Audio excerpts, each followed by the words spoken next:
Okay, so in this chapter, coming off the big reveal that Ziggy is actually Shiki from 20,000 years in the future, we're diving more into his backstory and finding out exactly how he pretty much got here. And I swear, the more we end up finding out about the mystery behind his origin, the more questions I end up having. And I guess that's kind of like the fun part of all this, that even though Hero is answering all of our questions, he's also introducing brand new ones, which he's kind of been doing ever since his arc started, or actually now that I think about it, ever since we got into the time skip. Which again, it's probably why I've been enjoying this arc so much outside of the epic fights, because we're introducing brand new mysteries for the fandom to basically theorize on.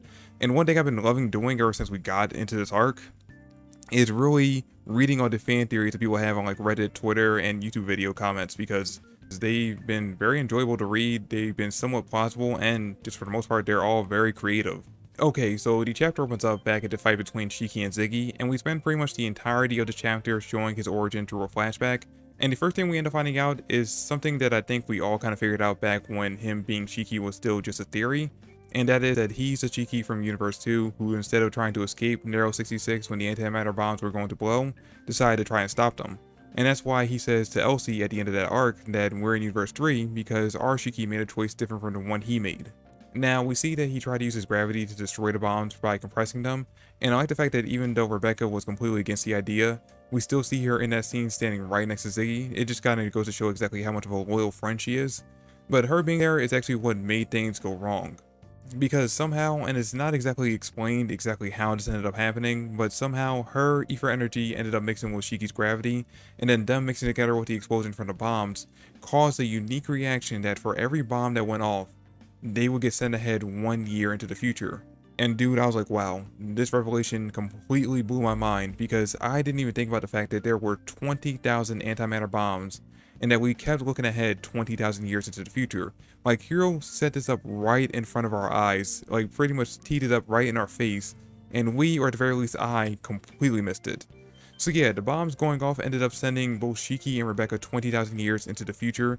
That's why the two bots were able to actually find their bodies pretty much intact instead of just being like skeletons or fossils, because they were transported there most likely shortly before the bots ended up showing up.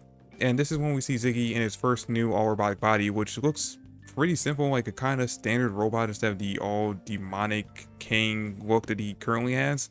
But anyway, when he first wakes up, he's just a little bit confused about what's going on and why he's in a robot body now. But the second someone calls him Ziggy, he immediately starts to freak out to the point where the bots actually had to shut him down. And the same thing ends up happening again when he finds out that Rebecca died and he sees her body just kind of lifelessly hanging there on display. He ends up freaking out to the point where the bots had to completely shut him down. And we gotta remember, the reason why he's freaking out like this is because Ziggy never made it to the time skip. He's still the 15-year-old sorta immature Shiki that we started the series with. So he's not able to control his emotions as well as the current Shiki has, because he's much older and has been through more stuff than Ziggy was at this point. Then we cut ahead a few months and we see Ziggy in a kind of version 1 of his Demon King armor, and we see him talking to the dead body of Rebecca, and we end up finding out that at this point, Ziggy has completely lost all his memories of being human, and he only knows what he's been told by the bots around him, which was basically that he was once human, and that at some point 20,000 years ago before he got sent to this timeline, that him and Rebecca were apparently friends based on the way he reacted when they showed him her dead body. And now, during the scene, we end up seeing Ziggy get called to this like council meeting, and here the, I guess, head androids of planet Eden end up telling him that Rebecca's body, even though she's dead, is still able to use her time-traveling ether, and that they plan on using her as a power source to send Ziggy back in time to Universe 0. So basically what they end up telling Ziggy is that the universe is quickly running out of ether due to humans going extinct, because them dying out somehow also caused the death of Mother as well, and without her, the ether in the universe becomes pretty much finite, and once it runs dry, all of the androids in the universe will die off pretty much immediately. And from them using Eye of God, the same ether gear that Noah has, they were able to look through to other universes and see that the same crisis is happening in pretty much all of them. All except for Universe 0, the universe that they can't observe for some reason, and are hoping that in that universe is the key to saving humanity and Mother in pretty much all the other ones. So they want to send Ziggy back 20,000 years into Universe 0 in order to stop the humans from going extinct, which brings up the obvious question of why he now wants to do the exact opposite. And it has me wondering what exactly happened in between then and when he got his memories back that caused him to want to change the plan up. Also, we have to ask, why would he want to change the plan? Because if Mother ends up dying, then eventually all the ether in the universe will just run dry, and even the androids will end up dying off. Unless that's his plan. Like, he wants to just wipe out the entire universe and all life in it, android and human. But still, why would he want that? But anyway, guys, that's it for this chapter. Like I said, there was a bunch of questions that end up getting brought up in this one. Like, why does Ziggy want to make sure the future without Mother ends up happening? And also, who was the Ziggy that ended up setting off the antimatter bombs in his universe?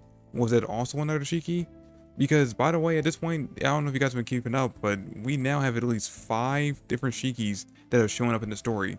There's a Shiki from Universe 1 that died fighting Dragon Joe. There's Ziggy. There's a Shiki from the current timeline, the Shiki from Universe 3. And then there's 2 Shikis that we saw from both the times that Rebecca jumped into alternate futures. So, yeah, 5 different Shikis have shown up so far, and I'm wondering if this many Shikis being part of the story is going to eventually end up playing into it at some point. Oh, and also, we end up finding out that the androids in the future build him the Eden Zero, and they got the name from Rebecca's B-Cube. Oh, and also, this chapter kinda confirms that the dead Rebecca is the Ephirion that Clown tried to steal for Ziggy. But that is it for the video, guys. Thanks for watching. I hope you all enjoyed it. If you did, please drop me a like and subscribe to the channel. I would greatly appreciate that. I'm trying to reach my first major goal of hitting 1,000 subscribers, and I'd really appreciate your help getting there. But that is it for the video. Thanks again for watching. Let me know what you guys thought about the chapter in the comment section down below. And take it easy. I'll catch you all in the next one. Peace.